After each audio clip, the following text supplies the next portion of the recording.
لے جی، آج ہم بات کرتے ہیں کرکٹ پر۔ کرکٹ میں دیکھیں کہ کیسا معجزہ ہوا کہ 400 رنز کے بدلے پاکستان نے 200 رنز بنا کر نیوزی لینڈ کو ہرا دیا۔ اگر ہم تاریخ کو دیکھیں تو 1992 کے ورلڈ کپ میں بھی انگلینڈ اور پاکستان کا میچ تھا، اس وقت بھی بارش نے پاکستان کی عزت کو محفوظ کیا۔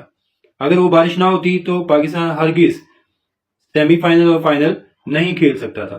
تو اس دفعہ بھی ایک نشانی اور پوری ہوگی 1992 والی کہ بارش نے پاکستان کو گھرانے سے بچا لیا۔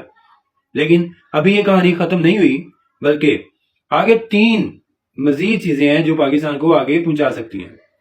پہلا تو یہ ہے کہ انگلینڈ اور پاکستان کا میچ، اگر پاکستان انگلینڈ کو 130 رن سے ہراتی ہے تو پاکستان کے چانسز ہیں آگے جانے کے۔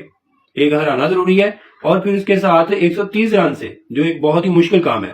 اس کے بعد دوسرا، افغانستان کے بھی 2 میچز پڑے ہوئے ہیں اور افغانستان کا ان دونوں میں سے ایک کا ہارنا بہت ضروری ہے، تو تب پاکستان ٹیم آگے جا سکتی ہے۔ اور ایک اور چیز جو بہت اہم ہے وہ یہ ہے کہ سری لنکا اور نیوزی لینڈ، یہ میچ بھی ایک بہت ہی اہم میچ ہے جس میں سری لنکا کو نیوزی لینڈ کو ہرانا ہوگا تو پاکستان پھر بھی آگے جا سکتا ہے۔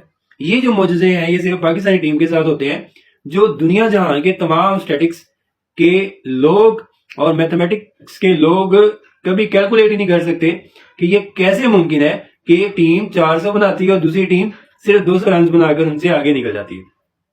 تو دیکھتے ہیں فیوچر میں کیا ہوتا ہے کہ یہ تینوں اگر چیزیں پوری ہوتی ہیں تو پاکستان انشاءاللہ آگے سیمی فائنل اور فائنل میں کھیلے گا، اگر نہیں ہوتی تو پھر اللہ حافظ۔